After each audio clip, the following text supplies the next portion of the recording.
ఓం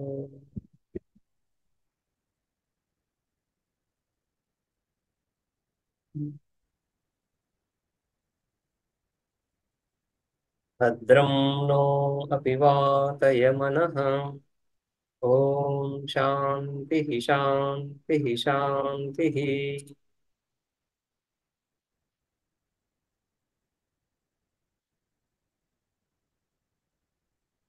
చాందోగ్యంలో మనం రెండో అధ్యాయం చూస్తున్నాము. ఈ రెండవ అధ్యాయంలో పంచవిధ సామోపాసనలు, సప్తవిధ సామోపాసనలు, ముఖ్యంగా సమస్త సామోపాసన అని చెప్పుకున్నాం. ఈ రెండవ అధ్యాయం అంతా, మొదటి అధ్యాయము సామ అవయవ ఉపాసన, ఉద్గీత ఉపాసన. సామ అవయవం ఉద్గీత, ఆ ఉద్గీత యొక్క ఉపాసన. ఉద్గీత యందు వివిధ దృష్టులు, ఆ వివిధ ధర్మాలు ఆరోపించి అందులో ఉద్గీత ఉపాసన చెప్పుకున్నాం. అది సామ అవయవం కాబట్టి అవయవ ఉపాసన అయింది. ఇక్కడ రెండవ అధ్యాయంలో సంపూర్ణ సామ ఉపాసన చెప్పుకుంటున్నాం. అందులో కూడా రెండు రకాల భేదాలు. ఒకటి పంచవిధ సామ, రెండవది సప్తవిధ సామ అని. పంచవిధ సామ, అందులో సామగానంలో 5 అంశాలు. రైట్? హింకారము, ప్రస్తావము, ఉద్గీత, ప్రతిహారము, నిధనము అని 5 భాగాలు. ఈ 5 భాగాలతో పాటుగా ఇంకొక 2 భాగాలను జోడించి, రైట్, సో ఆది అని ఇంకొక భాగాన్ని, ఉద్గీతకు ముందు హింకార ప్రస్తావం తర్వాత ఉద్గీతకు ముందు ఆది అని ఇంకొక భాగము, అదేవిధంగా ప్రతిహార నిధన ఈ రెండింటి మధ్యలో ఉపద్రవం అని ఇంకొక భాగం. ఈ రెండు కలిపి ముందు 5 అలానే ఉండి మధ్యలో ఇంకో 2 కలుస్తున్నాయి. ఈ విధంగా సప్తవిధ సామమంత్రము, సామగానంలో ఈ విధంగా 7 భాగాలు, 7 భాగాలతో సామగానాన్ని చేస్తున్నప్పుడు అటువంటి సామని సప్తవిధ సామ అని. ఆ సప్తవిధ సామ ఉపాసన కూడా ఉపాసనలు కూడా ఈ అధ్యాయంలోనే. సో ఇక్కడ సప్తమ ఖండం వరకు, రైట్, 7వ ఖండం వరకు కూడా పంచవిధ సామోపాసనలు చూశాము. ఇక 8వ ఖండం నుంచి ఆ అధ్యాయ పరిసమాప్తి, ఈ అధ్యాయం చివరి వరకు సప్తవిధ సామలు చెప్తున్నారు. అందులో మొదటిది అష్టమ ఖండము. ఇది చూద్దాం. మొదటి మంత్రం. అథ సప్తవిధస్య వాచి సప్తవిధగం సామోపాసీత యత్కించ వాచో హుమితి సహింకారో యత్ప్రేతి స ప్రస్తావో యదేతి స ఆదిః. అథ సప్తవిధస్య సప్తవిధస్య వాచి సప్తవిధగం సామ ఉపాసీత. సప్తవిధస్య వాచి సప్తవిధగం సామ, 7 అవయవాలు కలిగినటువంటి సామ. సప్తవిధగం సామ, సామలో 7 అవయవాలు చెప్పుకుంటున్నాము. అందులో సప్తవిధస్య వాచి, వాక్కు ఎందు కూడా, వాక్కులో కూడా 7 విభాగాలు చెప్పుకొని, ఆ 7 విభాగాలలో ఆ 7 విభాగాలతో కూడినటువంటి వాక్కుని ఈ 7 విభాగాలు కలిగినటువంటి సామగా భావిస్తూ, ఈ 7 విభాగాలు కలిగినటువంటి సామయే ఆ వాక్కు అని చెప్పడానికి అని ఆ విధంగా భావిస్తూ ఉపాసించడం. అయితే 7 విభాగాలు సామలో ప్రసిద్ధం సామగాయకుల్లో. శాస్త్రంలో శాస్త్ర ప్రసిద్ధి చెప్తున్నప్పుడు 2 రకాలుగా ప్రసిద్ధి చెప్పుకుంటాం: లోక ప్రసిద్ధి, శాస్త్ర ప్రసిద్ధి. లోక ప్రసిద్ధి అంటున్నప్పుడు లోకంలో ప్రసిద్ధిగా తెలుస్తూ ఉండడం, రైట్. లోకంలో ఏ విషయాలైతే ప్రసిద్ధంగా తెలుస్తూ ఉన్నాయో వాటిని లోక ప్రసిద్ధిగా చెప్పుకుంటాము. అలా కాకుండా శాస్త్రంలో ఏదైతే ప్రసిద్ధంగా తెలుస్తున్నాయో దాన్ని శాస్త్ర ప్రసిద్ధి. సో సామ అవయవాలు లోక ప్రసిద్ధి లేదు, శాస్త్ర ప్రసిద్ధి శాస్త్ర జ్ఞానం కలిగినటువంటి ఆయా ఆయా వ్యక్తుల యందు ప్రసిద్ధి అని. శాస్త్ర ప్రసిద్ధి అంటే శాస్త్ర పరిచయం కలిగినటువంటి వ్యక్తుల యందు ప్రసిద్ధి అని, అంటే సామగానం చేసే వాళ్ళ యందు ప్రసిద్ధి. అవి ఆ హింకార, ప్రస్తావ, ఆది, ఉద్గీత, ప్రతిహార, ఉపద్రవ, నిధనాలు. ఇవి సప్తవిధ సామ, 7 భాగాలు. అదేవిధంగా వాక్కు యందు కూడా 7 విభాగాలు ఉంటున్నాయని. ఆ 7 విభాగాలు ఏంటి మంత్రంలోనే సాక్షాత్తుగా శృతి చూపిస్తా ఉంది. అత సప్తవిధస్య వాచి సప్తవిధకం సామ ఉపాసీత. ఉపాసీత విధి, ఉపాసించు అని విధి. ఈ విధంగా విధి నిషేధపరకంగా ఉంటుంది శాస్త్రం. శృతి ముఖ్యంగా పూర్వభాగం, శృతి పూర్వభాగం. అంటే శృతి పూర్వభాగం అంటున్నప్పుడు కర్మకాండ భాగంగా తీసుకుంటాము. ఈ ఉపనిషత్తులో వచ్చే ఉపాసనలు కూడా ఆ కొవకు కొంత ఆ ఆ ఆ కొవకు చెందినటువంటివిగా చెప్పుకోవచ్చు. ఎందుకంటే ఇందులో కూడా విధులు ఉంటాయి. ఉపాసన అని చెప్పినప్పుడు మానస కర్మ, కర్మలో విధి ఉంటుంది. కాబట్టి ఇక్కడ ఉపాసీత, ఉపాసించు అని విధి. యత్కించ అయితే ఈ సప్తవిధ సామలో వాక్కుని ఏ విధంగా భావించాలంటున్నప్పుడు చెప్తున్నారు.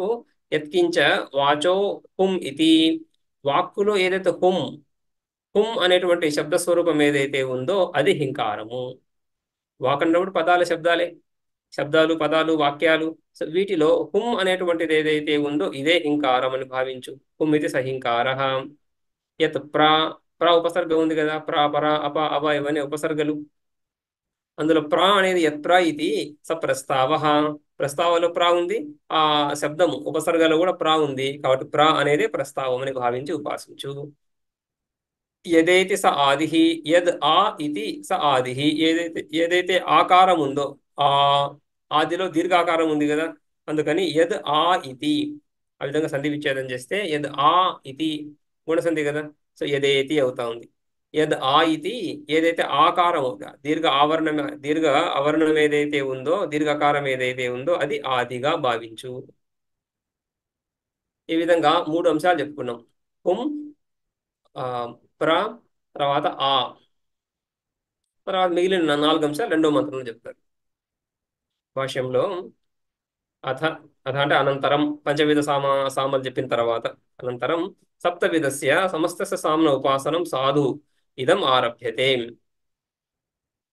ఈ పంచవిధ సామోపాసన తర్వాత సప్తవిధ సామం కూడా, సమస్తస్య సామ్న, సంపూర్ణ సామోపాసన ఇది కూడా. పంచవిధ సామోపాసన కూడా సంపూర్ణ సామోపాసననే, సప్తవిధ సామోపాసన కూడా సంపూర్ణ సామోపాసన. ఎందుకంటే సామలో ఒక అవయవం ఉద్గీతనో ప్రతిహారమో ప్రస్తావమో దాన్ని భావించి ఉపాసించట్లేదు ఇక్కడ. సంపూర్ణ సామాన్ని 5 భాగాలుగాను, ఇంకొక ప్రకారాంతరేణ 7 భాగాలుగా అని చెప్పుకొని సంపూర్ణ భాగాలను చూస్తూ ఉపాసన చెప్పుకుంటున్నాం. అందుకని సమస్త సామోపాసన ఇది. ఆ సమస్త సామోపాసన సాధు అని ఈ అధ్యాయంలో మొదటి ఖండంలో చెప్పుకున్నాం. ఆ విధంగా సాధు భావంతో పాటుగా ఇతర భావాలు కూడా ఆరోపించి సమస్తస్య సామ్నః ఉపాసనం సాధు ఇదం ఆరభ్యతే. ఆ ఉపాసన ఇక్కడ చెప్పబడతా ఉంది. వాచి ఇది సప్తమి పూర్వవత్. ఆ, వాచి ఇది సప్తమి, వాచి వాక్కి సప్తమి వాచి, ఇది సప్తమి విభక్తిని ముందులాగానే ప్రథమలో మార్చుకోవాలి. రైట్, వాక్ ఎందు సామోపాసన కాకుండా వాక్ ఏ సామ అని ఉపాసన. రైట్, సామయే వాక్ ఏ సామ అని ఆ విధంగా భావించడం ఇక్కడ.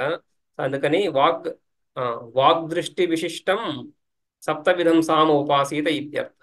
వాగ్దృష్టి విశిష్టం, వాగ్దృష్టి వాక్ అనేటువంటి భావన ఎందులో సామ, ఈ సామయే వాక్ అనేటువంటి భావనతో ఉపాసించాలి. వాక్ దృష్టి అంటున్నప్పుడు వాక్ ప్రథమలో ఉంది కదా, ఆ విధంగా సప్తమి ఉన్నప్పటికీ కూడా దాన్ని ప్రథమగా మార్చి ఈ విధంగా అర్థం చెప్పుకోవాలి. వాక్ దృష్టి విశిష్టం సామ.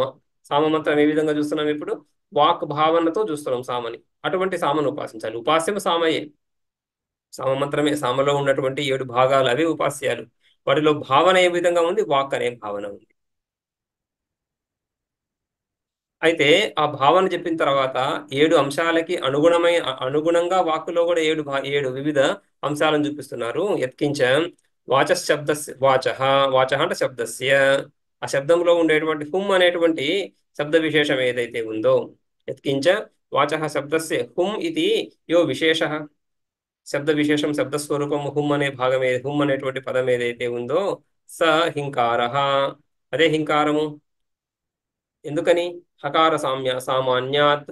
హుం అనేటువంటి హుం ఫట్ స్వాహ ఇత్యాదులు, హుం ఫట్ స్వాహ ఇత్యాది పదాలు ఉన్నాయి. సో అందులో అది వాక్యే.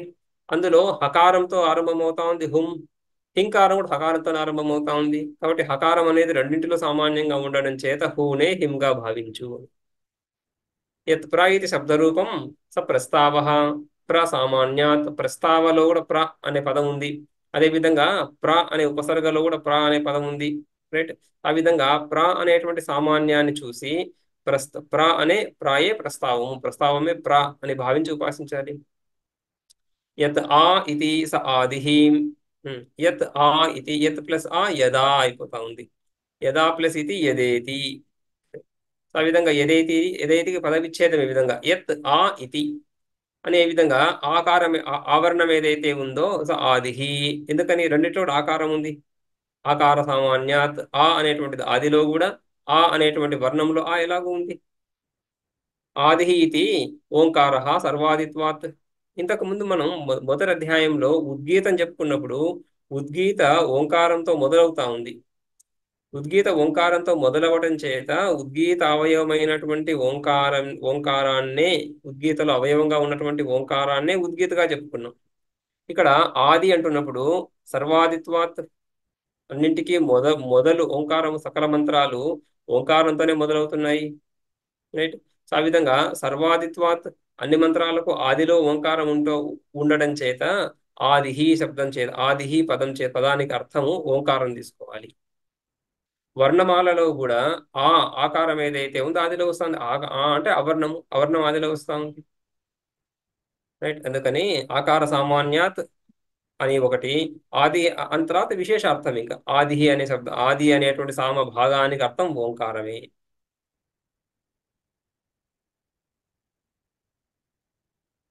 ఉద్గీతకు ముందు వస్తా ఉంది ఈ ఆది అనే భాగం. సో ఉద్గీత ఓంకారంతో మొదలవుతుంది సామాన్యంగా. సో ఇప్పుడు ఆ ఓంకారాన్ని ఆదిగా మార్చి మిగిలిన భాగం ఉద్గీత అయిపోతుంది. ఆ విధంగా కూడా చెప్పుకోవచ్చు. సర్వాదిత్వాత్. ఇక రెండో మంత్రము, యదుదితే యదుదితి స ఉద్గీతో, యత్ ప్రతీతి స ప్రతిహారో, యదుపేతి స ఉపద్రవో, యన్నీతి తన్నిధనం. ఆ విధంగా యద్ ఉదితి, ఏదైతే ఉద్ అనేటువంటి శబ్ద స్వరూపం ఏదైతే వాక్కులో ఉందో అదే ఉద్గీత. ఎందుకని ఉద్ సామాన్యంగా ఉంది, ఉద్గీతలో కూడా ఉత్ ఉంది. ఆ యద్ ఉదితి అనే ఉద్ అనేటువంటి ఉపసర్గలో కూడా ఉత్ ఉంది. యత్ ప్రతి ఇతి, ప్రతి అనే ఉపసర్గ ఏదైతే ఉందో అదే ప్రతిహారం. ప్రతిహారంలోను ప్రతిలోను ప్రతి ఉంది కదా. యద్ ఉపేతి, యద్ ఉప ఇతి, ఉప అనేటువంటి ఉపసర్గ ఏదైతే ఉందో శబ్ద స్వరూపాలలో, శబ్ద రాశిలో, శబ్ద వాంగ్మయంలో ఆ ఉపనే ఉపద్రవంగా భావించు. ఎన్ని ఇతి, యత్ యత్ నీ ఇతి, ఏదైతే నీ అనే ఉపసర్గ అది ఉపసర్గనే. నీ అనేటువంటి పదం ఏదైతే ఉందో అదే నిధనం. నిధనంలో నీ ఉంది కదా. ఆ విధంగా సామ్యం. భాష్యంలో యదుదితి స యదుదితి స ఉద్గీత, ఏదైతే ఉత్ అనేటువంటి శబ్ద స్వరూపం అదే ఉద్గీత. ఉత్పూర్వత్వాత్ ఉద్గీతస్య, ఉద్గీతలో ఉత్ మొదలుగా ఉంది కదా, మొదలుతోనే మొదలవుతా ఉంది ఆ పదం. అందుకని ఆ సామ్యం, ఎత్కించ సామ్యమే సర్వత్ర. సర్వత్ర ఉపాసనల్లో ఎత్కించ సామ్యాన్ని తీసుకొని ఈ ఉత్ అనే శబ్దాన్ని ఉద్గీతగా భావించి ఉపాసించు. ఉద్గీత యందు ఉత్ అనే భావాన్ని కలిగి ఉండి తద్వారా సంపూర్ణ సామోపాసన చెప్పుకుంటున్నాము. సో ఆ విధంగా ఉత్ పదము, రైట్, ఉత్ అనేటువంటి పదంతో మొదలవడం ఉద్గీత. ఉత్ అనేటువంటి శబ్దము వాక్కులో వాక్కులో ఉండడం. ఆ విధంగా వాక్కులో కూడా 7 భాగాలు. వాక్కులో 7 భాగాలు అంటే ఇక్కడ సామోపాసనకు సంబంధించి 7 అంశాలు వెతుక్కున్నాం అంతే. వాక్కులో అనేక పదాలు ఉన్నాయి, అనేక శబ్దాలు, అనేక వర్ణాలు, రైట్, అనేక వర్ణ ఆ సమూహాలు, అనేక వర్ణ సమూహాలతో అనేక పదాలు ఏర్పడతాయి. అవన్నీ మనం ఆ విధంగా 7 భాగాలు వాక్కులో అని చెప్పుకోవటం లే. వాక్కులో ఉన్నటువంటి విలక్షణమైనటువంటి 7 ఆ, శబ్దాలను తీసుకొని వాటి దృష్టితో ఈ సామోపాసన చెప్పుకుంటున్నాం.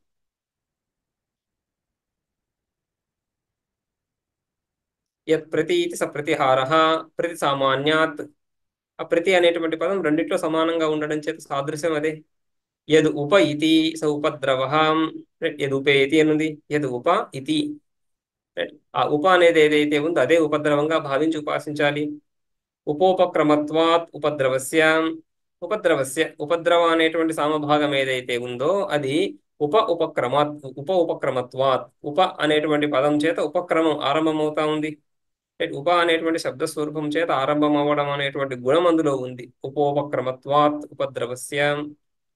అదేవిధంగా యత్ నీ ఇది తత్ నిధనం, నీ శబ్ద సామాన్యాత్, నీ అని పదం ఏదైతే ఉందో అదే నిధనంగా భావించి ఉపాసించాలి. నిధనం ఏదైతే ఉందో సామభాగము అది నీ అని భావించి ఉపాసించు. ఎందుకంటే రెండిట్లో నీ శబ్దం సమానంగా. ఈ విధంగా వాక్కులో 7 విశేష అంశాలను తీసుకొని సామలో ఉన్నటువంటి 7 భాగాల యందు ఆయా దృష్టులతో సంపూర్ణ సామోపాసన. ఉపాసనలో ఉపాస్య, ఇక్కడ ఉపాస్యము పూర్ణ సామం, సంపూర్ణ సామం. ఆ ఉపాస్యంలో వివిధ దృష్టులు. ఆ విధంగా ఉపాస్యము, ఉపాసనా ఫలము, ఈ రెండింటిని చెప్పినప్పుడు ఉపాసన సంపూర్ణమవుతుంది. కర్మ కూడా అదే విధంగా కర్మ స్వరూపము, తర్వాత కర్మ ఫలము, ఈ రెండింటిని చెప్పాల్సి ఉంటుంది. కర్మ స్వరూపం అంటున్నప్పుడు ద్రవ్యము దేవత, ఏ దేవతకు ఏ ద్రవ్యము, ఈ 2 విషయాలు. ఆ తర్వాత కర్మ యొక్క నామధేయం, పేరు, ఇవి కర్మస్వరూపం కిందకి వస్తాయి. రైట్. సో కర్మల యొక్క విధులలో ఆ, 4 రకాల విధులు చెప్పుకుంటారు. ఉత్పత్తి విధి అని. ఉత్పత్తి విధి అంటున్నప్పుడు ఇదే కర్మ స్వరూపాన్ని పరిచయం చేసేటువంటి విధిని ఉత్పత్తి విధిగా చెప్పుకుంటాం. కర్మ స్వరూపం అంటే ద్రవ్య దేవతా జ్ఞానమే. ఏ ద్రవ్యము ఏ దేవతను ఉద్దేశించి. అదేవిధంగా అధికార విధి. అధికారం అంటే ఫలస్వామిత్వం, ఫల సంబంధం. ఫలం ఎవరికి లభిస్తా ఉంది అని ఆ ఫల సంబంధాన్ని అధికారం అని చెప్పుకుంటుంది. అధికార విధి ఫలం గురించి చెబుతుంది. ఇక వినియోగ విధి. వినియోగ విధి అంటున్నప్పుడు ఆ కర్మలో ఏ ఏ అంశాలు ఉన్నాయి, ఏ ఏ అంశాలు ఈ కర్మలో ఆ వివిధ భాగాలు. జ్యోతిష్ఠోమం అంటున్నప్పుడు 5 రోజుల కర్మ చెప్పుకుంటారు. 5 రోజుల్లో మొదటి రోజు ఏం చేయాలి, రెండవ రోజు ఏం చేయాలి, ఏదో కర్మలు ఉంటాయి. అవన్నీ ఆ కర్మల సమూహం అంతా కూడా పరిచయం చేసేది వినియోగ విధి. ఇక ప్రయోగ విధి, అనుష్ఠాన క్రమం. ఏ క్రమంలో అనుష్ఠానం చేయాలి, ఏది ముందు ఏది తరువాత అని క్రమాన్ని చెప్పేది ప్రయోగ విధి. ఆ విధంగా 4 విధులు అక్కడ. ఉపాసనకి ఈ 2 అంశాలే. ఉపాస్యము, రైట్, ఉపాస్య స్వరూపము, తర్వాత ఉపాసన ఫలము. అధికార విధి లాగా ఉత్పత్తి విధి, అధికార విధి. ఇక వినియోగ, ప్రయోగ ఇవి ఆ, అంత స్పష్టంగా కనిపించవు. ఎందుకంటే వివిధ అంశాలతో కలిసి ఉపాసన అలా ఏం లేదు కదా. రైట్. సో కర్మలో అయితే అనేక అంశాలు ఉన్నాయి. కర్మలో ద్రవ్యము, దేవత, ఆ ద్రవ్యాలను ఏ విధంగా తీసుకురావాలి, ఎక్కడ ఏ దిశలో కూర్చోవాలి, ఇవన్నీ ఉన్నాయి అక్కడ కర్మలు. 5 రోజులు చేసేటువంటి పని. సో అందుకని అక్కడ వినియోగ విధి, ప్రయోగ విధికి అవకాశం ఉంటుంది. ఇక్కడ ఉపాసనలో ఉత్పత్తి విధి అంటే ఇక్కడ కూడా ఉపాసన స్వరూపం అంటే ఉపాస్య దేవత గురించి చెప్పడం. ఉపాస్య తత్వం ఏంటి చెప్తున్నట్టు ఉత్పత్తి విధి అయిపోతుంది. అధికార విధి ఫలం గురించి చెప్పడం. అధికార విధి కూడా కుదురుతుంది. ఇక ప్రయోగ విధి, వినియోగ విధులకి ఆ ద్రవ్యాలు, బాహ్య ద్రవ్యాలు లేనే లేవు. రైట్. అందుకని ఈ రెండింటితోనే సరిపోతుంది. ఇక్కడికి ఈ 2 మంత్రాల్లో ఉపాసన స్వరూపం అంటే ఏది ఉపాస్యము, అందులో ఏ భావన చెప్పారు. ఫలం చెప్పాలి కదా. ఫలం గురించి మూడో మంత్రం. దుగ్ధేస్మై వాగ్దోహం యో వాచో దోహో అన్నవాన్ అన్నాదో భవతి ఏవం విద్వాన్ వాచ్ సప్తవిధగం సామోపాస్తే.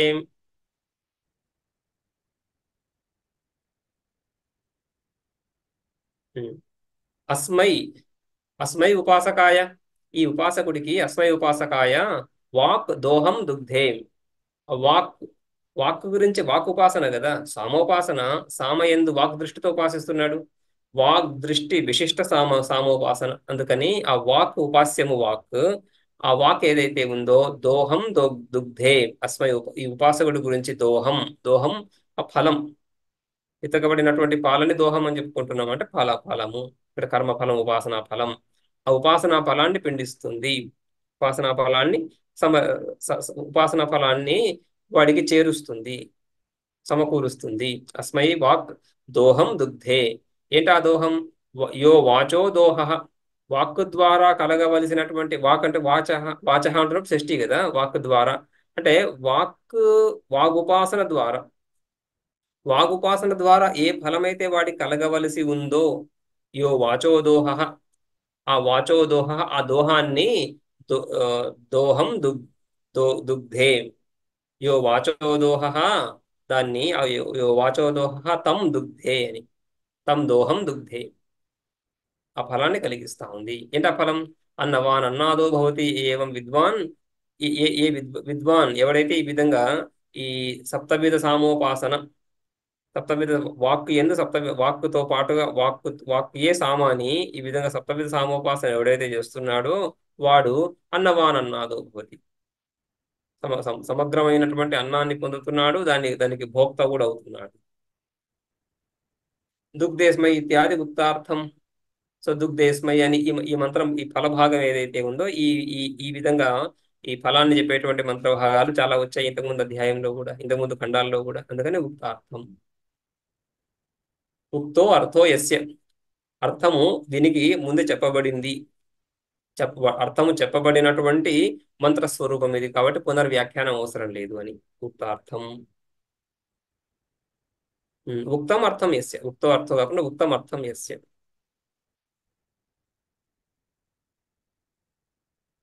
ఇక ఇది అష్టమ ఖండం. సో సప్తవిధ సామోపాసన ఎందు మొట్టమొదటిగా వాక్ వాక్ దృష్టితో సప్తవిధ సామోపాసన చెప్పుకున్నాం. ఇక 9వ ఖండంలో ఆదిత్య సామోపాసన. ఆదిత్యుడే సంపూర్ణ సామమని, ఆదిత్యుడిలో కూడా ఈ విధంగా 7 అంశాలు, సామలో ఎలా 7 అంశాలు ఉన్నాయి, ఆదిత్యుడిలోని 7 అంశాలను ఈ సామలో 7 అంశాల యందు అతిదేశం చేస్తూ ఉపాసించడం.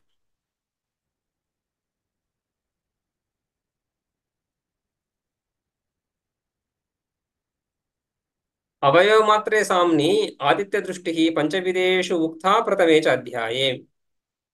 ఈ సామ్ని ఆదిత్య దృష్టి, సామయందు ఆదిత్య దృష్టి ఆ పంచవిధ సామలలో కూడా చెప్పుకున్నాము.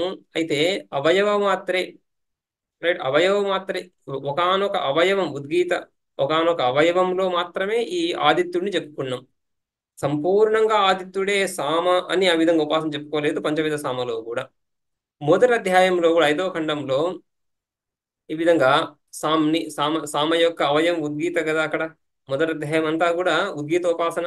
సో ఆ ఉద్గీతోపాసనలో ఆదిత్య దృష్టితో ఉద్గీతోపాసన కూడా చెప్పుకున్నాం మొదటి అధ్యాయంలో. అది సంపూర్ణ సామోపాసన కానే కాదు. అయితే పంచవిధ సామోపాసన సంపూర్ణ సామోపాసననే. ఆ సంపూర్ణ సామోపాసనలో కూడా ఆ సంపూర్ణ ఆదిత్య దృష్టి సామయందు మనం చెప్పుకోలేదు. ఆ ఆ పంచవిధ సామలో ఉన్నటువంటి ఒకానొక అవయవంలో ఆదిత్య దృష్టిని చెప్పుకున్నామే గాని, రైట్. సో ఆ విధంగా ఆ అధిభూత అధిదైవ తత్వాల్లో పంచవిధ సామ చెప్పుకుంటున్నప్పుడు అక్కడ ఒకానొక భాగంలో ఆ ఆదిత్యుడి గురించి ఆదిత్యుని ఉపాసించాము. కానీ ఇక్కడ ఈ సప్తవిధ సామోపాసనలో సంపూర్ణ ఆదిత్య దృష్టితో సామోపాసన చెప్పుకుంటున్నాము అని భేదం, పునరుక్తి కాదు అని చెప్పడం. మంత్రం చూద్దాము. ఇంకా కొంచెం భాష్యం ఉంది. అథ ఇదానీం ఖలు అమం ఆదిత్యం సమస్తే సామ్ని అవయవ విభాగశః అధ్యస్య సప్తవిధం సామోపాసీత. అయితే ఇక్కడ సమస్తే సామ్ని సంపూర్ణ సామము, ఈ ఏడు భాగాలు కలిగినటువంటి సప్తవిధ సామంలో అవయవ విభాగశ ఒక్కొక్క అవయవము అంటే ఆదిత్యుడిలో కూడా 7 భాగాలు చెప్పుకొని ఆ ఆదిత్యుడి యొక్క 7 భాగాలు 7 అవయవాలని ఈ సామ యొక్క 7 అవయవాల యందు అధ్యాసం చేసి ఆరోపించి సప్తవిధ సామాన్ని ఉపాసిస్తున్నాము. సప్తవిధ సామాన్ని ఆదిత్య దృష్టితో ఈ విధంగా సంపూర్ణ ఆదిత్యుడు సంపూర్ణ సామ మీద ఉపాసించడం.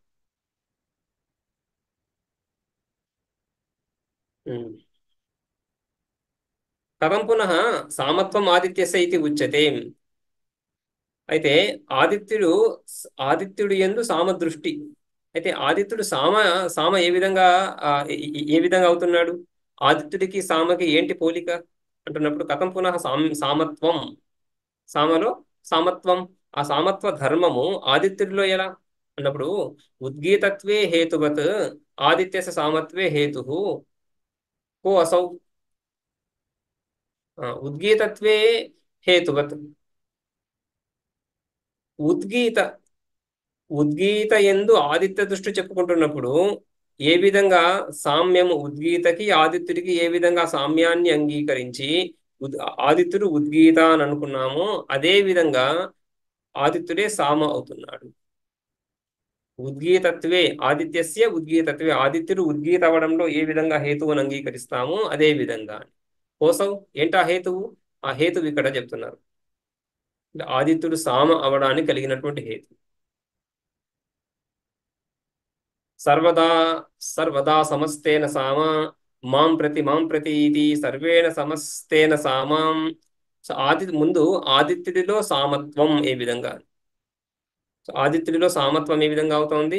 సర్వదా సమః, ఆదిత్యుడు అన్ని కాలాలలో కూడా సమానంగా ఉంటున్నాడు. సర్వదా సమః తేన సామః, అంతటా సమంగా ఉండడం చేత సమభావం చేత సమ ఏవ సామః అని సమభావం కలిగినటువంటి వాడే సామ అని పిలువబడుతున్నాడు. అయితే సమభావం ఏంటిది? ఇది మాం ప్రతి ఇది సర్వేణ సమస్తేన సామ, సర్వేణ సమః అందరూ కూడా ఆదిత్యుడిని ఎవరెవరైతే ఆదిత్యుని చూస్తున్నారో లోకంలో అందరూ కూడా ఈ ఆదిత్యుడు నా వైపే చూస్తున్నాడు, నా వైపే ఉన్నాడు, నాకు అభిముఖంగా ఉన్నాడు అని చూస్తున్నారు.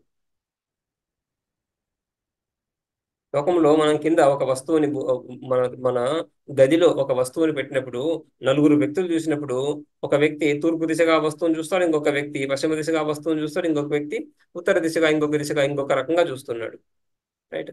సో అక్కడ ఆ వస్తువు నా కుడి వైపున ఉందనో, ఎడం వైపున ఉందనో, ముందు ఉందనో, వెనుక ఉందనో చెప్పుకుంటాం. కానీ ఆదిత్యుని అందరూ చూస్తున్నప్పుడు అందరూ కూడా ఆదిత్యుని, ఎంతమంది ఈ లోకంలో ఎన్ని ప్రాణులు, ఎక్కడెక్కడ ఉన్నటువంటి ప్రాణులు ఎవరు చూస్తున్నా కూడా ఆదిత్యుని నా ముందరే ఉన్నాడు అనేటువంటి భావనే కలుగుతా ఉంది. మాం ప్రతి ఇది సర్వేణ సమః, ఈ విధంగా అందరికీ కూడా సమానంగా కనిపిస్తున్నాడు. ఆ సామ్యత, అది సామ్యత. అందుకని సమసమః, సమ ఏవ సామః, సమ అనే భావం కలిగినటువంటి ఆదిత్యుడు సామ అవుతున్నాడు. సమ శబ్దానికి దీర్ఘం, ఆది వృద్ధి చేస్తే సామ అవుతా ఉంది. సమ ఏవ సామః అని. ఇది మాం ప్రతి ఇది సర్వేణ సమః, ఇది ఒక సామ్యత. రెండవ సామ్యత సర్వదా సమః, ఎప్పుడు కూడా వికారాన్ని పొందటం లేదు. ప్రకాశక స్వరూపంగానే కనిపిస్తున్నాడు ఎప్పుడు కూడా, అప్రకాశక స్వరూపంగా ఎప్పుడు కనిపించడు. ఆ విధంగా సర్వదా అన్ని ఋతువులలో, అన్ని కాలాలలో, అన్ని దేశాలలో కూడా సదా సమంగానే కనిపించడం చేత సామ. అది సామ్యత. ఆయన స్వరూపంలో భేదం లేదు అని చెప్పడము. రెండవది ఆయన వ్యవహారము, ఆయన యొక్క జ్ఞానము, ప్రాణులలో ఆయనకు సంబంధించినటువంటి జ్ఞానం కూడా సమంగా కలుగుతా ఉంది కాబట్టి సామ అని. భాష్యంలో సర్వదా సమో వృత్తిక్షయాభావాత్ తేన హేతున సామ ఆదిత్యో ఉమ్, మాం ప్రతి ఇది తుల్యాం బుద్ధిం ఉత్పాదయతి. ఓకే. సర్వదా సమః, అన్ని కాలాల్లో కూడా ఆదిత్యుడిలో వృద్ధిక్షయాలు లేనే లేవు. చంద్రుడిలో వృద్ధిక్షయాలు కనిపిస్తాయి. అమావాస్య చంద్రుడు, పౌర్ణమి చంద్రుడు అత్యంత విలక్షణం. అమావాస్య చంద్రుడు దర్శనమే లేదు. అంటే ఆకాశంలో చంద్రుడు లేడని కాదు కానీ మనకు కనిపించడు. చంద్రుడు లేకుండా ఏం పోలేదు కదా. సూర్యుడు అస్తమించిన తర్వాత లేకుండా ఏం పోలేదు, మనకు కనిపించట్లేదు. అదేవిధంగా సర్వదా ఆ విధంగా చంద్రుడిలాగా ఆ కళలు కలిగినటువంటి వాడు కాకుండా వృద్ధిక్షయాలు లేనటువంటి వాడే సమహ అని పిలువబడుతున్నాడు. తేన హేతున సామాదిత్య. అంతేకాకుండా మాం ప్రతి ఇది తుల్యాం బుద్ధిం ఉత్పాదయతి. రైట్. స్వరూపత సమంగా ఉన్నాడు. తుల్యాం బుద్ధిం, సమానమైనటువంటి జ్ఞానాన్ని కలిగిస్తున్నాడు. నాకెదురుగా ఉన్నాడు అని అందరూ కూడా ఆ విధంగా చూస్తూ ఉండడం అందరికి కూడా, చూస్తున్నటువంటి వ్యక్తులందరికీ కూడా అదే విధంగా జ్ఞానం కలిగిస్తున్నాడు కాబట్టి కూడా సామ అని. అతః సర్వేణ సమః, అతః సామ సమత్వాదిత్యర్థః. సమభావం కలిగి ఉండడం చేత, సమానమైనటువంటి జ్ఞానాన్ని కలిగించడం, సమస్వరూపం కలిగి ఉండడం చేత సామ అని పిలువబడుతున్నాడు.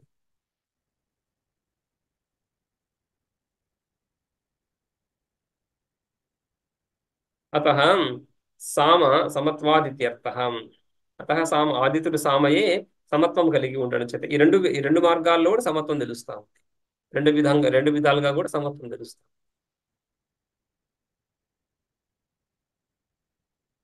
ఉద్గీత భక్తి సామాన్య వచనాత్ ఏవ లోకాదిషు ఉక్త సామాన్యాత్ హింకారాది హింకారాదిత్వం గమ్యతే ఇతి హింకారాదిత్వే కారణం న ఉక్తం.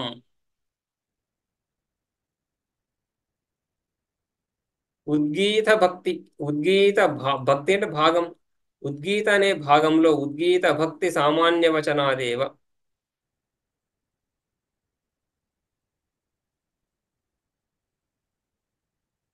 ఉద్గీత భక్తి సామాన్య వచనాదేవ లోకాదిషు. ఆ, లోకాదుల యందు ఈ పంచవిధ సామ చెప్పుకుంటున్నప్పుడు లోకాలలో లోకేషు పంచవిధ సామోపాసనం, వృష్టి యందు పంచవిధ సామోపాసనం, రైట్, పశువుల యందు పంచవిధ సామోపాసనం, ఈ విధంగా అనేక విషయాల్లో పంచవిధ సామోపాసన చెప్పుకున్నాం.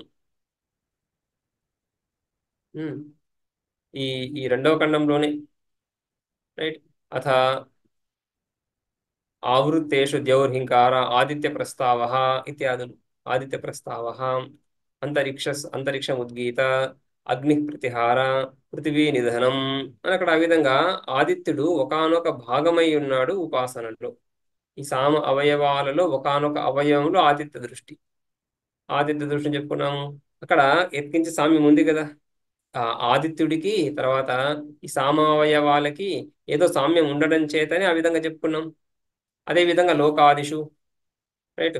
సో లోకాలలో కూడా ఈ పృథివీ లోకము, ద్యులోకము ఇత్యాది లోకాల యందు ఆయా సామ అవయవ దృష్టి, ఆయా సామ అవయవాల యందు ఆయా లోకాల దృష్టి చెప్పుకున్నాము, రైట్. సో అదే విధంగా ఆ ఆదిత్యుడు ఆదిత్యుడు కూడా సామావయవాలతో సామావయవాల ఎందు పంచావయవ సామంలోనే అవయవాల ఎందు ఆదిత్యుడి దృష్టి కూడా చెప్పుకున్నాం. ఉద్గీత ఉద్గీత భక్తి సామాన్య వచనాదేవ లోకాదిషు ఉక్త సామాన్యాత్, లోకాదుల ఎందు కూడా సామ్యత చెప్పబడింది. అదే విధంగా హింకారాది హింకారాదిత్వం గమ్యతే. హింకారాది స్వరూపం ఈ సప్తవిధ సామలో మొదటి భాగం హింకారం, రైట్. సో అదే విధంగా తర్వాత ప్రస్తావ, ఆది, ఉద్గీత, ప్రతిహార, ఉపద్రవ, నిధన ఈ భాగాలు ఉమ్, వీటి యందు ఆదిత్య దృష్టి. అదే విధంగా ఉద్గీత ఎందు ఏ విధంగా ఆదిత్య దృష్టి చూస్తున్నామో, ఇతర సామావయవాల ఎందు ఏ విధంగా ఆదిత్య దృష్టి చూస్తున్నామో, అదే విధంగా ఈ 7 అంశాలు సామలో ఉన్నటువంటి 7 అంశాల ఎందు కూడా ఆదిత్య దృష్టి కుదురుతుంది.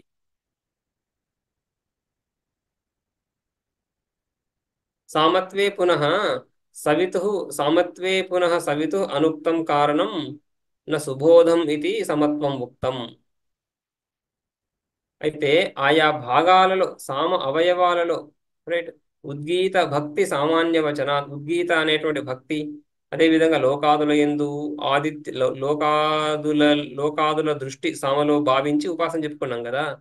అందులో ఒక్కొక్క అవయవంలో ఆదిత్య దృష్టి చెప్పుకున్నాం, సంపూర్ణ ఆదిత్య దృష్టి సామంలో చెప్పుకోలేదు. అది అది ఇక్కడ చెప్పబడతా ఉంది. సామత్వే పునః సామత్వే పునః సవితుః సూర్యుడు, ఆదిత్యుడు యందు సామత్వం సంపూర్ణ సామాన్ని భావించడం అనే చెప్పలేదు కదా. సవితుః సామత్వే పునః అనుక్తం ఆ, కారణం న సుబోధం ఇది సమత్వం ఉక్తం.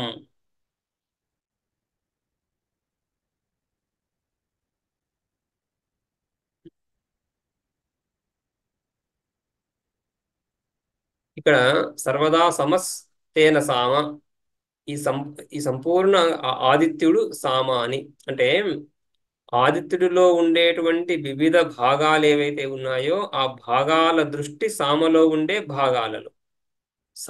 ఉండేటువంటి భాగాలలో ఆదిత్య దృష్టి ఉద్గీరాదులు చెప్పబడింది. పంచవిధ సామలో కానీ మొదటి అధ్యాయం సామలో కానీ ఆ ఆ ఆ మొదటి అధ్యాయంలో ఉద్గీతలో ఆదిత్య దృష్టి. ఈ రెండవ అధ్యాయంలో పంచవిధ సామలో అయితే ఆయా భాగాలలో ఆదిత్య దృష్టి, రైట్. సో సామ భాగాలలో కానీ ఆ ఒకానొక సామ భాగమైనటువంటి ఉద్గీతలో కానీ ఆదిత్య దృష్టి ముందే చెప్పబడి ఉంది. కాబట్టి ఇక్కడ కూడా సప్తవిధ సామలో కూడా 7 రకాలైనటువంటి సామలలో ఉన్నటువంటి ఆదిత్య దృష్టిని చెప్పడానికి ఆదిత్య దృష్టి ఉంది అని నిరూపించాల్సిన అవసరం లేదు, అది ఆల్రెడీ నిరూపించబడింది కాబట్టి. అయితే ఈ సంపూర్ణ సామమే ఆదిత్యుడు అనేటువంటి సామయందు ఆదిత్య దృష్టి, పూర్ణ సామయందు ఆదిత్య దృష్టి ఇది ముందు అధ్యాయంలో గాని ఇక్కడ పంచవిధ సామోపాసనలో గాని చెప్పలేదు, రైట్. అది చెప్పకుండా ఆ సామ్యత తెలియదు, రైట్. అందుకని ఆ సామ్యత ఈ ఆదిత్యుడి యందు తర్వాత సంపూర్ణ సామయందు సామ్యత ఏదో చెప్పాలి. ఆ చెప్పాలి కాబట్టి ఇక్కడ ఈ మొదటి మంత్రంలో సర్వదా సమస్తేన సామ అని ఈ విధంగా వ్యాఖ్యానించడం జరిగింది. శృతి సాక్షాత్తుగా చెప్తా ఉంది, రైట్. సామత్వే పునః సవితుః అనుక్తం. సవితుః అంటే ఆదిత్యుడే సామ అనేటువంటి విషయంలో కారణం చెప్పలేదు. అయితే చెప్పబడినటువంటి ఆ కారణం న సుబోధం, మనమే చెప్పకుండానే వ్యక్తి తెలుసుకుంటాడు అనేటువంటి ఆశ అనేటువంటి అవకాశం కూడా లేదు. అస్పష్టమైన విషయం ఇది. అందుకని శృతి చెప్పింది.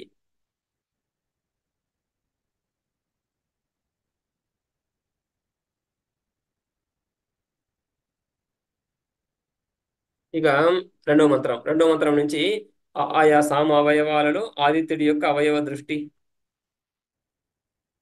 తస్మిన్ నిమాని సర్వాణి భూతాని అన్వాయత్తానీతి విద్యాత్ తస్య యత్ పురోదయాత్ స హింకారస్ తదస్య పశవో అన్వాయత్త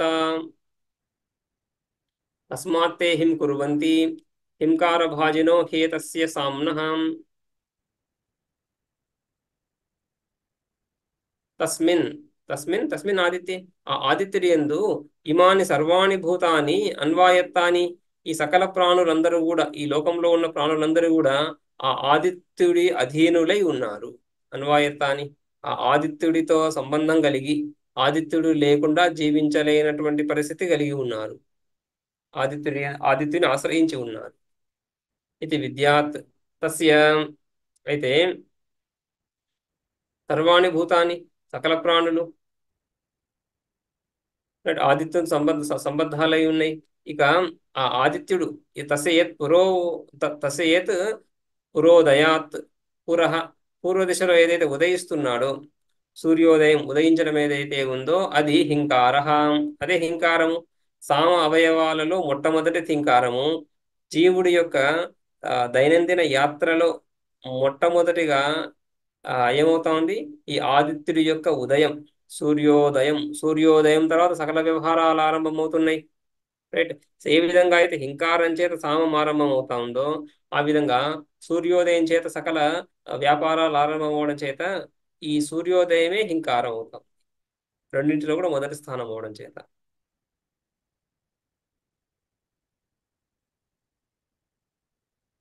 ఉమ్.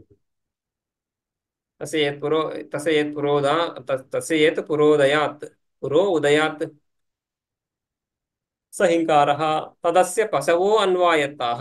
ఆ హింకారం ఏదైతే ఉందో అంటే ఆ హింకారములో మనం ఏదైతే ఆదిత్య ఉదయ దృష్టి చూస్తున్నామో ఆ సూర్యోదయం ఆ సూర్యోదయాన్ని ఆశ్రయించే పశువులు ఉన్నాయి. పశువులు కూడా సూర్యోదయం సూర్యాస్తమయాలను అనుసరించే వాటి జీవనాన్ని గడుపుతున్నాయి.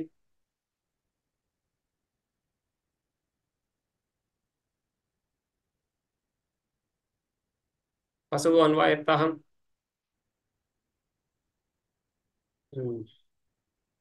అంటే ఆదిత్యుడికి సంబద్ధమై ఉన్నాయి అంటే ఆదిత్యుడి యొక్క ఈ రూపంతో ఆదిత్యుడి యొక్క ఉదయిస్తున్నటువంటి రూపంతో సామము యొక్క హింకారంతో సంబద్ధమై ఉన్నాయి. సామ యొక్క హింకారమే ఆదిత్యుడి యొక్క ఉదయం, రెండు ఒకటే. ఆ హింకారంతో సంబద్ధమై ఉండడం చేత పశువులు కూడా హింకార భాజినో హిం కుర్వంతి హింకార భాజినో హిం. ఆ విధంగా ఆ పశువులు హింకారాన్ని చేస్తున్నాయి. ఎందుకంటే పశువులు కూడా ఈ సామావయవమైనటువంటి హింకారం ఏదైతే ఉందో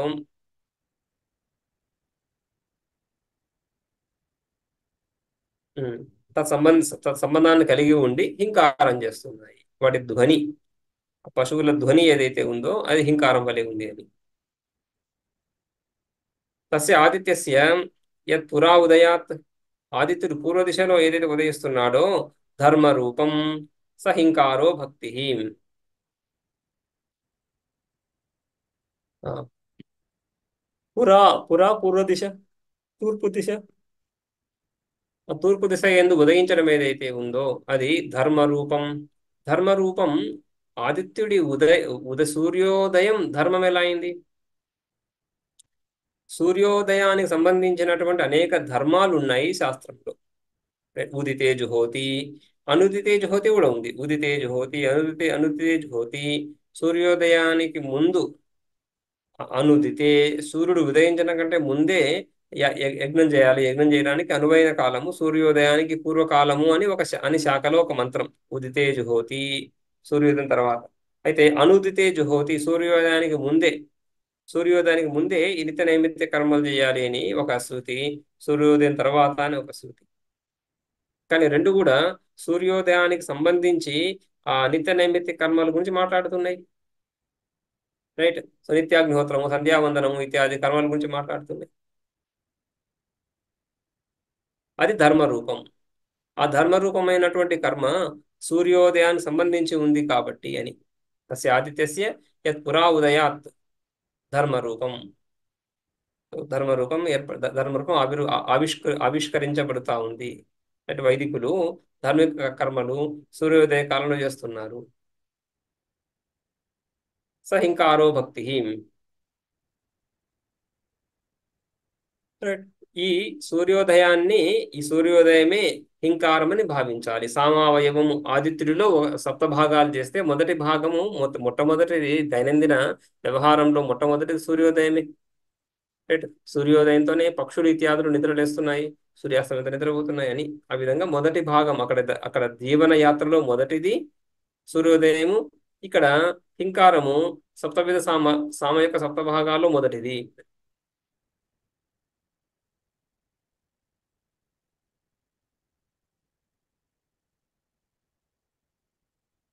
తదస్య ఆదిత్యస్య సామ్నః పశవో గవాదయః ఆ, తతస్య ఆదిత్యస్య సామ్నః పశవో గవాదయః అన్వాయత్తాః అనుగతాః తద్భక్తిరూపం ఉపజీవంతి ఇత్యర్థః.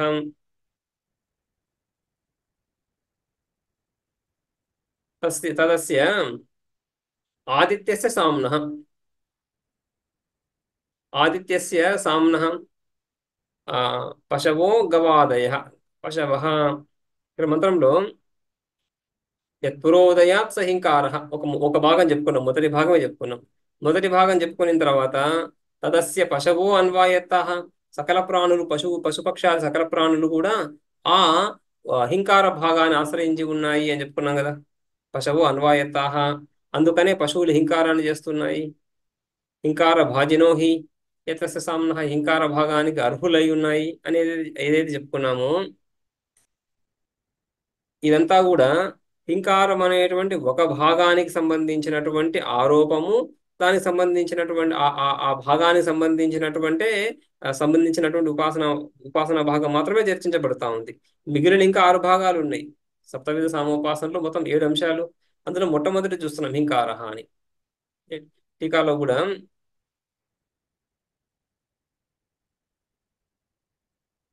తత్ర ఇదం సామాన్యం యత్తస్య హింకార భక్తి రూపం. ఇదం సామాన్యం, ఈ ఆదిత్యుడి యొక్క ఉదయానికి, ఆ తర్వాత సామం యొక్క అహింకారానికి సామాన్యం సామ్యత సారూప్యత ఏముంది? యత్ తస్య హింకార భక్తి రూపం తస్య సామ్నః, ఆ సామయందు ఈ హింకారము ఆ, తస్య ఆ, తస్య హింకార భక్తి రూపం. ఉమ్.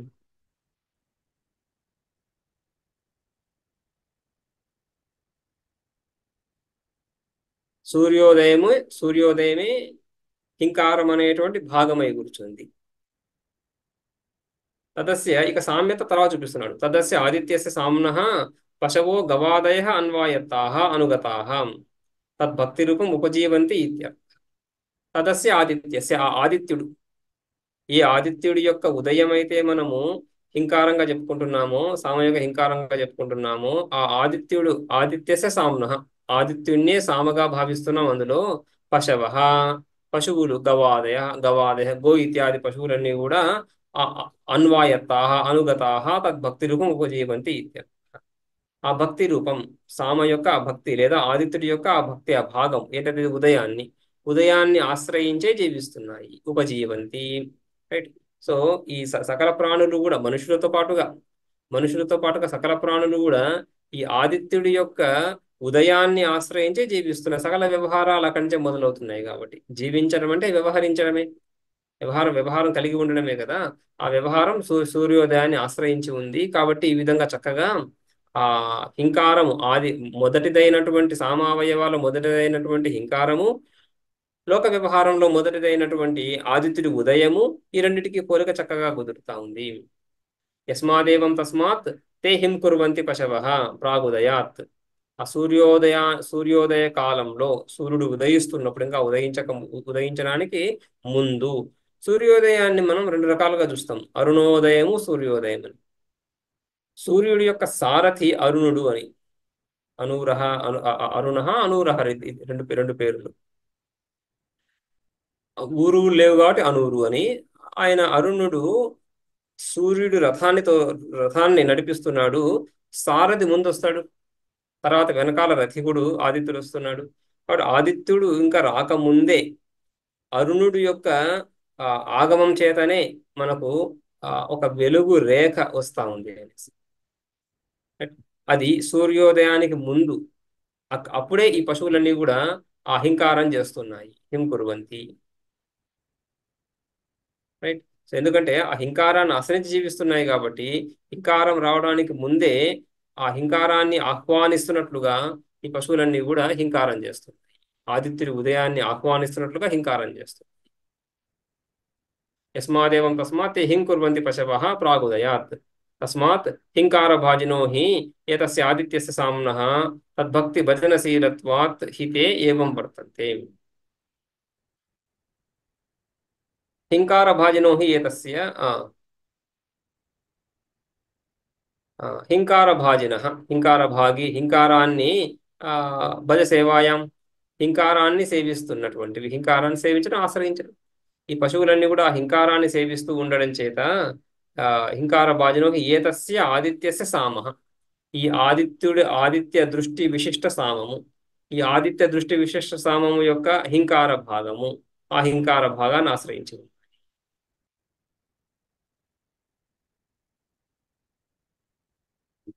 తద్భక్తి భజనశీలత్వా భక్తి భాగం ఆ హింకార భాగం సూర్యోదయం అనేటువంటి అంశాన్ని సేవించేటువంటి స్వభావం కలిగినటువంటివి కనుక శీలత్వాత్ హి తే ఏవం వర్తంతే ఈ విధంగా హింకారం చేస్తూ ఉంటాయి. సో హింకారమే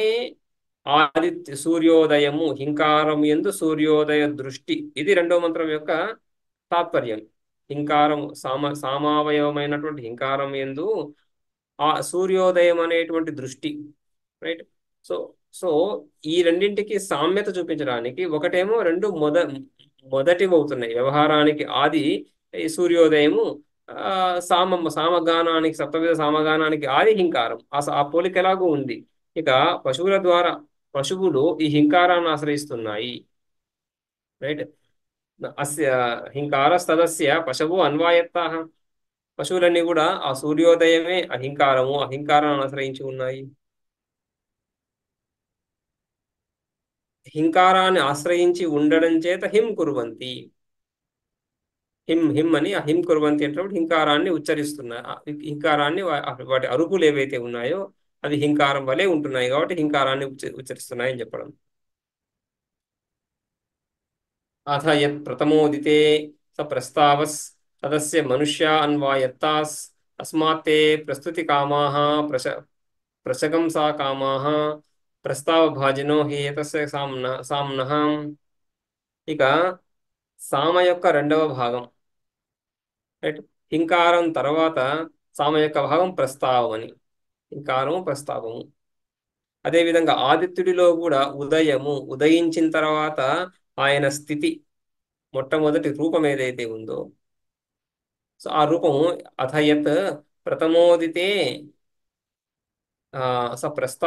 సప్రస్తావస్ ప్రథమోదితే ఉదితే సతి ఆదిత్య ఉదితే సతి సూర్యుడు ఉదయించిన తర్వాత ప్రథమ మొట్టమొదటి స్థానం ఏదైతే ఉందో మొట్టమొదటి రూపం ఆకృతి ఏదైతే ఉందో అదే ఆ ప్రస్తావము. సామం యొక్క రెండవ భాగం ప్రస్తావము. ఆ ప్రస్తావాన్ని ఏ విధంగా అయితే హింకారాన్ని పశువులు ఆశ్రయించి ఉన్నాయో పశువులు ఆ హింకారం చేతనే జీవిస్తున్నాయి. అదేవిధంగా మనుష్యులు ఈ విధంగా ప్రస్తావం అనేటువంటి రెండవ భాగం ఆదిత్యుడు ఉదయించినటువంటి ఆదిత్యుడి యొక్క ప్రథమ స్వరూపం ఏదైతే ఉందో ప్రస్తావం దాన్ని ఆశ్రయించి మనుష్యులు ఉన్నారు. మనుష్యాః అన్వాయత్తాః.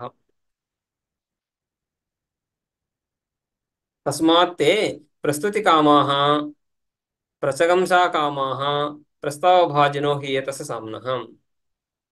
సో ఆ విధంగా ప్రస్తావం అనేటువంటి భాగాన్ని ఆశ్రయించినటువంటి మనుష్యులు ప్రస్తుతి కామాః కి ప్రస్తుతి కీర్తించడం అనేది ఏదైతే ఉందో ఆ కీర్తించడాన్ని ఖ్యాతిని కోరుకుంటారు. ఖ్యాతిని ఇష్టపడతారు. ప్రసిద్ధం అవ్వాలన్నటువంటి భావన కలిగి ఉంటారు. తస్మాత్తే ప్రస్తుతి కామాసన్ ప్రశంసా కామాః. ప్రశంసలను కూడా ప్రశంసలను కానీ పొందదలిచినటువంటి వాళ్ళై ప్రస్తావ భాజినో హి ఏతస్య సామః. ఆ విధంగా ఈ సామ యొక్క ప్రస్తావ భాగం ఏదైతే ఉందో ఆ ప్రస్తావ భాగానికి సంబంధించినటువంటి వాళ్ళు అవుతున్నారు ప్రస్తావ భాజినో హి. రైట్. ఏతస్య సామ్నః, ఈ సామం యొక్క రెండవ భాగం ప్రస్తావం. ఆ ప్రస్తావ భాగాన్ని పొందినటువంటి వాళ్ళు అవుతున్నారు మనుష్యులు. అథ భాష్యంలో అథ యత్ ప్రథమోదితే సవితృరూపం. ప్రథమోదితే, మొట్టమొదటిగా ఉదయించినప్పుడు, సూర్యోదయం అయినప్పుడు అక్కడ ఆదిత్యుడి యొక్క సవితృ రూపం, ఆదిత్యుడి యొక్క దేదీప్యమానమైనటువంటి రూపం ఏదైతే ఉందో తదస్య ఆదిత్యాఖ్యస్య సామ్నః ప్రస్తావః. ఆదిత్యాఖ్యస్య సామ్నః, ఈ ఆదిత్యాఖ్యస్య అంటున్నప్పుడు ఆదిత్య దృష్టి విశిష్ట సామ్నః.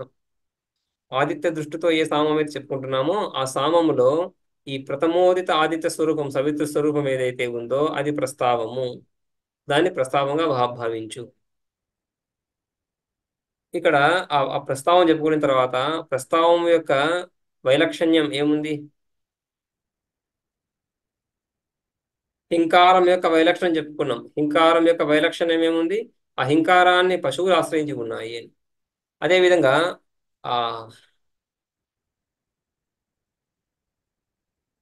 ప్రస్తావ భాగం ఏదైతే ఉందో, సామ యొక్క రెండవ భాగం ప్రస్తావ భాగం ఏదైతే ఉందో అందులో ఆదిత్యుడి ఉదయించినటువంటి స్వరూపాన్ని చెప్పుకుంటున్నాం. అది ఇక్కడ తదస్య మనుష్య అన్వాయత్తాహ పూర్వవత్.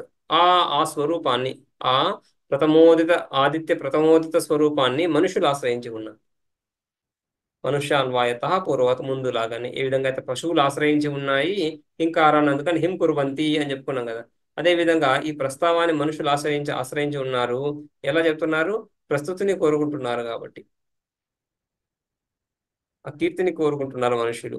పశుపక్షాదులు పశుపక్షాలు కీర్తిని కోరుకోవు, కీర్తి గురించి పనిచేయవి.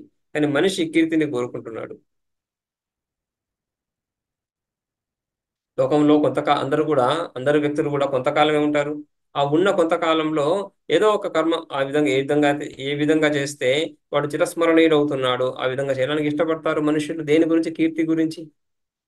వాడు లేకపోయినా కూడా ఆ కీర్తి కలిగి ఉండాలి ఇక్కడ అనేటువంటి ఉద్దేశం కనిపిస్తుంది మనుషుల్లో.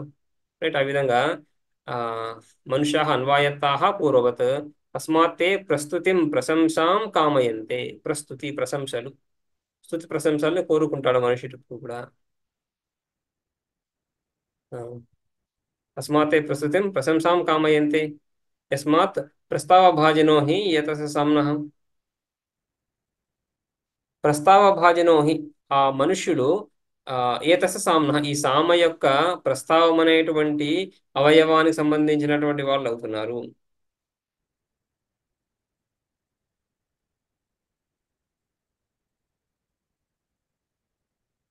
లేదా ఆ ప్రస్తావావయవం, సామావయవం ప్రస్తావం, ఆ ప్రస్తావలో ఉదయిస్తున్నటువంటి ఆదిత్యుడి దృష్టి, ఆ ఉదయిస్తున్నటువంటి ఆదిత్యుని సేవిస్తున్నారు. రైట్. ప్రస్తావ భాగాన్ని ఏ విధంగా సేవిస్తారు మనుష్యులు? ప్రస్తావ భాగాన్ని కాకుండా ప్రస్తావ భాగంలో ఆరోపించినటువంటి ఆ ఆదిత్యుడి యొక్క ఉదయించినటువంటి స్వరూపాన్ని సేవిస్తున్నారు. పశువులు ఆ ఉదయించడాన్ని సేవిస్తున్నాయి, ఇక్కడ ఉదయించినటువంటి ఆదిత్యుడి యొక్క స్వరూపాన్ని సేవిస్తున్నారు.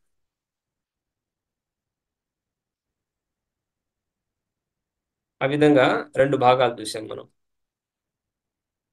ఇంకారము ప్రస్తావము. తర్వాత మూడో భాగము ఆది.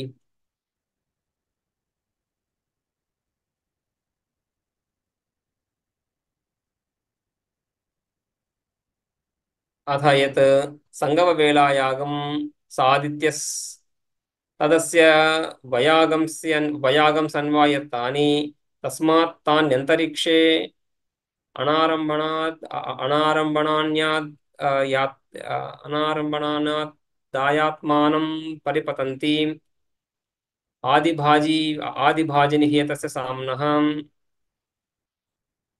అత యత్ సంగమ వేళాయాగం, సంగమ వేళ ఆ సూర్యుడి యొక్క కిరణాలు సంపూర్ణ సకల దిశల్లో, దశ దిశల్లో వ్యాపిస్తున్నటువంటి సమయంలో ఆదిత్యుడు ఉదయిస్తున్నప్పుడు ఆ ఉదయాద్రి మీద ఉంటూ అక్కడి నుంచి ఆకాశంలో పైకి వస్తున్నట్లుగా ఉంటూ అక్కడి నుంచి దేదీప్యమానంగా చక్కగా వెలుగును పొందుతున్నాడు.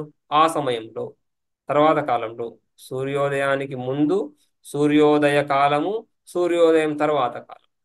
అత యత్ సంగమ వేళాయాగం స ఆదిస్ స ఆదిః ఆ, స ఆదిః తదస్య వయాగంసి అన్వాయత్తాని. సో ఈ ఈ సామ సామ అవయవాల్లో మూడో భాగం ఆది, రైట్. సో మొదటి భాగం హింకారం, రెండో భాగం ప్రస్తావం, మూడో భాగం ఆది. ఆ ఆది అనేటువంటి మూడో భాగము, అదేవిధంగా ఆదిత్యుడి యొక్క ఆ ఉదయాస్తమయాల క్రమంలో సంపూర్ణంగా ఆదిత్యుడి యొక్క గతి ఉదయం నుంచి అస్తమయాన్ని వరకు తీసుకున్నప్పుడు అక్కడ కూడా 7 భాగాలు. ఆ 7 భాగాలలో మొదటిది ఉదయించడం, తర్వాత రెండవది ఉదయించిన తర్వాత ఆదిత్యుడి యొక్క ఆ దివ్యమైనటువంటి ఆ, మనోహరమైనటువంటి రూపము, రైట్. సో ఆ ఎరుపు వర్ణంతో కలిగేటువంటి రూపము. ఆ తర్వాత యత్ సంగమ వేళాయాగం, ఆ విధంగా ఆ, ప్రకాశ స్వరూపాన్ని పొందేటువంటి సమయంలో అది మూడవ అంశం, ఆదిత్యుడి యొక్క మూడవ అంశం.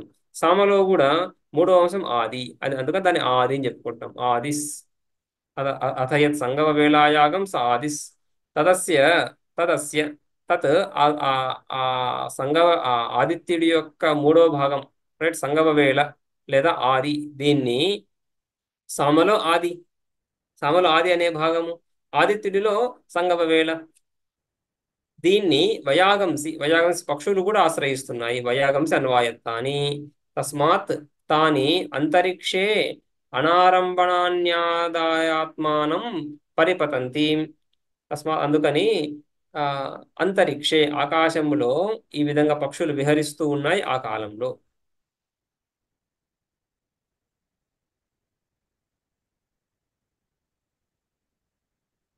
ఉమ్.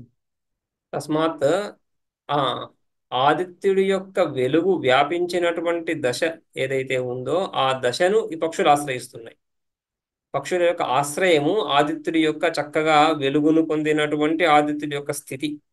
అప్పుడు ఆ సమయంలో అంతరిక్షే అనారంభణ అని,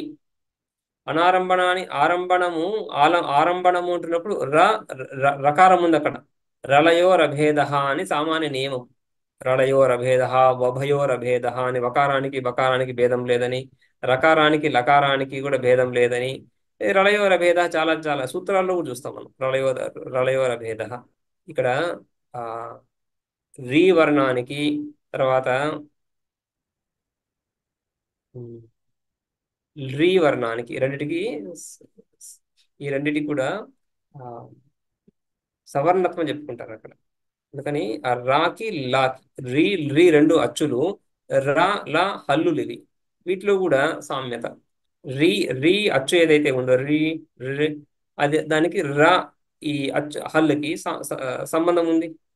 అదేవిధంగా రి అచ్చుకి ల హల్లుకి సంబంధం ఉంది. ఆ సంబంధం ద్వారా ర రకార లకారాలకు కూడా సామ్యత, రైట్. సో అందుకని ఆరంభణం అంటున్నప్పుడు ఆరంభణం అంటే ఆలంబనం, అనారంభణం అంటే అనాలంబనం, ఆలంబన లేకుండా అని. వేరే ఆలంబనం మనము ఆ, ఒక ఊరు నుంచి ఇంకొక ఊరికి వెళ్తున్నప్పుడు మార్గం ద్వారా వెళ్తాం, మార్గాన్ని ఆశ్రయించి భూమి మీద నడుస్తున్నాం. లేదా చేపలు ఇత్యాదు నీళ్ళలో ఈదుతున్నాయి, మనం కూడా నీళ్ళలో ఈదగలం. నీళ్లు ఆలంబన, అంటే పృథివీ ఆలంబన. కానీ ఆకాశంలో ఎగిరే పక్షులకు ఏది ఆలంబన? ఆలంబన ఏదైనా ఆలంబన అధిష్టానం ఎలా ఉంటాయి? పతన నిరోధక ప్రవృత్తిని కలిగి ఉంటాయి. ఏదైనా ఒక వస్తువు కింద పడుతున్నప్పుడు ఆ పడనివ్వకుండా ఉండేదాన్ని ఆలంబనగా చెప్పుకుంటాం. పృథివీ మీద మనం లేచి నడుస్తున్నప్పుడు పడం కింద, ఎందుకని పృథివీ మనల్ని పట్టుకొని ఉంది, రైట్. సో ఆ విధంగా నీళ్ళలో తేలగలం, తేలుతూ ఈదగలం, మునిగిపోకుండా. ఆలంబన, నీళ్ళు అక్కడ ఆలంబనగా ఉన్నాయి. ఆకాశంలో మనం ఎగరలేము, ఎందుకని? ఆలంబన లేదు కాబట్టి. కానీ పక్షులు ఎగరగలుగుతున్నాయి ఆలంబన లేకుండా కూడా. ఎందుకని? ఆ ఆదిత్యుడి యొక్క ఆ సంగమ వేళ, ఆదిత్యుడు చక్కగా వ్యాపించినటువంటి ఆ దశను ఆశ్రయించి ఉన్నాయి. అది వాటికి ఆలంబన, కానీ మిగిలిన ఆలంబనలు అవసరం లేదు వాటికి అని. ఆ విధంగా తస్మాత్ ఆ ఆది సామ యొక్క మూడో భాగమైనటువంటి ఆది ఆదిత్యుడి యొక్క సంగమ వేళను ఆశ్రయించి ఉండడం చేత ఈ పక్షులన్నీ కూడా తస్మాత్ తాని అంతరిక్షే అనారంభ అని, ఆరంభన ఆలంబన లేకుండా అనారంభ అనారంభణాని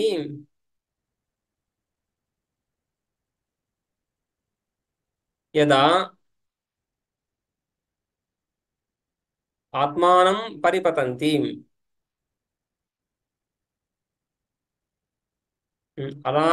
అనారంభణాని ఆదాయ, అనారంభణాన్యాదాయ ఆత్మానం పరిపతంతి.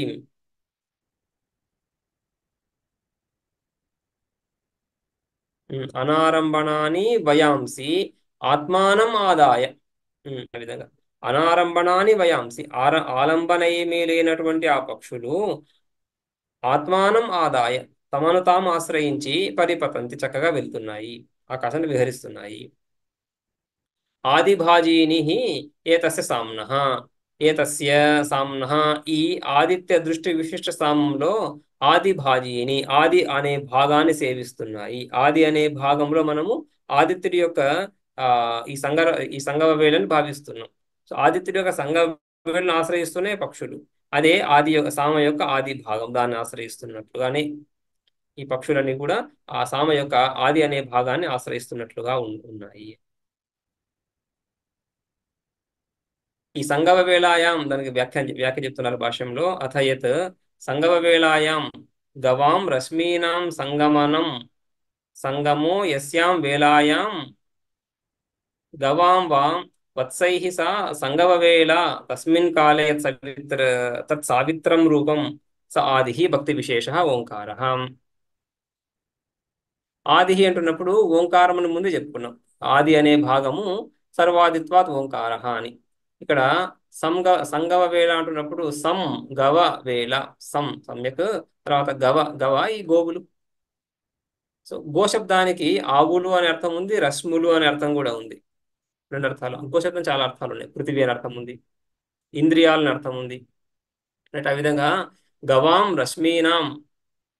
ఉమ్, గవాం అంటే ఇక్కడ గోశబ్దానికి రశ్మి అని అర్థం తీసుకోండి. రశ్మీనాం ఆ సంగమనం సంగమః, సంగమనం సంగమః, సంగమనం అదే సంగమనమే సమ్యక్ గమనం.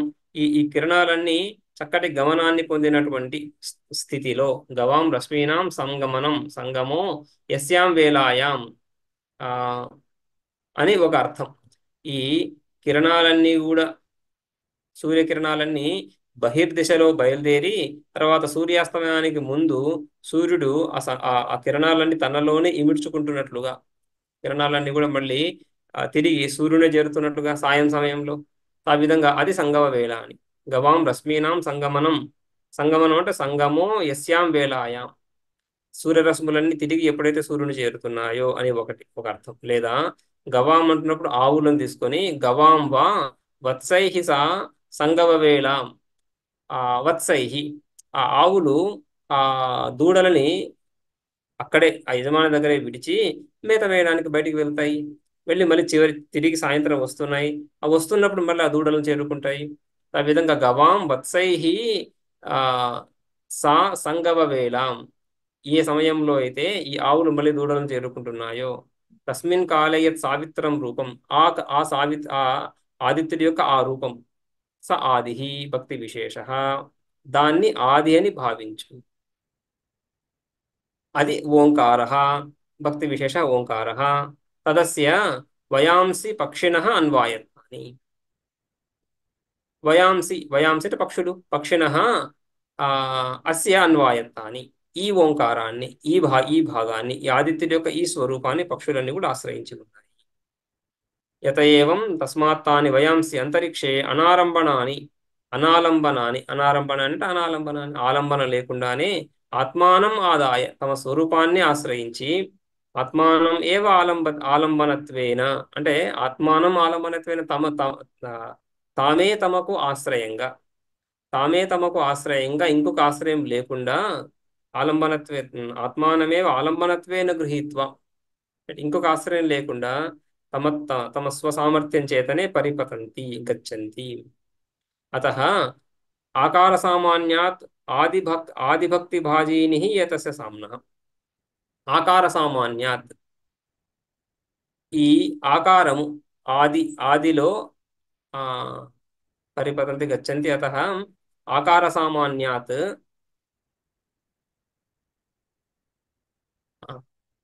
आदिभक्ति बाजीनि एतस्य साम्नः। ఆత్మానం ఆదాయ ఆత్మానం ఆదాయలో ఆదాయలో ఆకారం ఆత్మానం ఆదాయ పరిపతంతి పక్షిణ ఆ పక్షుల యొక్క గమనంలో ఈ ఆ శబ్దం వస్తా ఉంది. ఆత్మానంలో కూడా ఆ ఉంది, ఆదాయలో కూడా ఆ ఉంది. రైట్, అదే ఆకారము ఆదిలో కూడా ఉంది. ఆదిలో ఉండేటువంటి ఆకారము ఆత్మానం అనే పదం, ఆత్మానం ఆదాయ, తమను తాము ఆశ్రయించి అని ఆదాయ అనే పదంలో ఆకారము, ఈ రెండిట్లో సమానత, ఈ రెండు ఒకటే ఆకారమే. ఆ సాదృశ్యం చేత ఈ పక్షులు సామలో ఉండేటువంటి ఆది అనే భాగాన్ని కూడా ఆశ్రయిస్తున్నాయి. సామలో ఉండే ఆ అనే భాగాన్ని ఆశ్రయిస్తున్నాయి. అదేవిధంగా ఆదిత్యుడి యొక్క ఈ సాయం సమయం అస్తమించడానికి ముందు, సూర్యాస్తమయానికి ముందు స్వరూపం ఏదైతే ఉందో దాన్ని ఆశ్రయిస్తున్నాయి. ఆదిత్య దృష్టి ఆ విధంగా, అదే విధంగా ఆదిత్యుడు, పక్షులు ఈ ఆదిత్యుడిలో ఉండేటువంటి ఈ సంగమ వేళ, తర్వాత ఈ సామలో ఉన్నటువంటి ఆది అనే భాగము, ఈ రెండిటికి పోలిక. ఆ సంగమ వేళని ఆదిగా భావించి ఉపాసించాలి. ఈ ఆదిగా సంగమ వేళను భావించడానికి ఈ రెండింటి మధ్యలో సంబంధం ఈ పక్షుల ద్వారా. పక్షులు ఈ సంగమ వేళను ఆశ్రయించి ఇతర ఆలంబన లేకుండా తమ స్వసామర్థ్యం చేత ఆత్మానమాదాయ పరిపతంతి, ఆకాశంలో తిరుగుతున్నాయి. రైట్, సో ఆకాశంలో తిరుగుతున్నప్పుడు అక్కడ ఆత్మానమాదాయ అనేటువంటి ఆ శబ్ద సామాన్యం చేత సామభాగమైనటువంటి ఆదిని ఆశ్రయించి ఉన్నాయి. అదేవిధంగా ఆ సంగమ వేళ్లను ఆశ్రయించి ఉంటూ నిరాలంబనంగా ఆలంబన లేకుండానే ఆకాశంలో ఎగురుతున్నాయి. కాబట్టి ఆదిత్యుడి యొక్క ఆ సంగమ వేళ్లను కూడా ఆశ్రయించి ఉన్నాయి అని ఈ విధంగా ఈ రెండింటికి, ఆ పక్షులు రెండింటిని ఆశ్రయించి ఉంది. ఇటు ఇటు సామ యొక్క ఆది భాగాన్ని, అటు ఆదిత్యుడి యొక్క సంగమ వేళను. అందుకని ఆదిత్యుడి యొక్క సంగమ వేళయే ఆది భాగము అని ఉపాసించాలి. ఆ లింక్ ఈ పక్షుల ద్వారా. అథ యత్ సంగమ వేళాయాగం స ఆది. ఆ సంగమ వేళాయాగం, ఆదిత్యుడి యొక్క సంగమ వేళ ఏదైతే ఉందో అదే ఆది. తదస్య వయాగంసి అన్వాయత్తాని, ఆ భాగాన్ని పక్షులని ఆశ్రయించి ఉన్నాయి. తస్మాత్, ఆశ్రయించి ఉండడం చేత తాని అంతరిక్షే అనారంభణాన్ని ఆదాయ ఆత్మానం పరిపతంతి, తమను తామే ఆశ్రయించి ఈ అంతరిక్షంలో తిరుగుతున్నాయి. ఆదాయ ఆత్మానం పరిపతంతి. అందుకని ఆ ఆదాయలో ఆ అనే అక్షరం ఉండడం చేత ఆది భాజీని ఏతస సామ్న, ఈ సామం యొక్క ఆది అనే అంశాన్ని కూడా ఆశ్రయించు. ఈ విధంగా ఆది ఈ భాగము మూడవ భాగం. ఇక 4 భాగాలు. ఇంకా ఈ మొదటి సామలో ఉద్గీత, ప్రతిహార, ఉపద్రవ, నిధన, ఈ అంశం తర్వాత క్లాస్లో చూద్దాం. ఓం ఓం ఆప్యాయంతు మమాంగాని వాక్ ప్రాణః చక్షుః శ్రోత్రం అథో బలమింద్రియాణి చ సర్వాణి సర్వం బ్రహ్మ ఉపనిషదం మాహం బ్రహ్మ నిరాకుర్యాం మా బ్రహ్మ నిరాకరోత్ అనిరాకరణమస్తు అనిరాకరణం మే అస్తు తదాత్మని నిరతే యౌపనిషత్సు ధర్మాః తే మయి సంతు. ఓం శాంతి శాంతి శాంతి.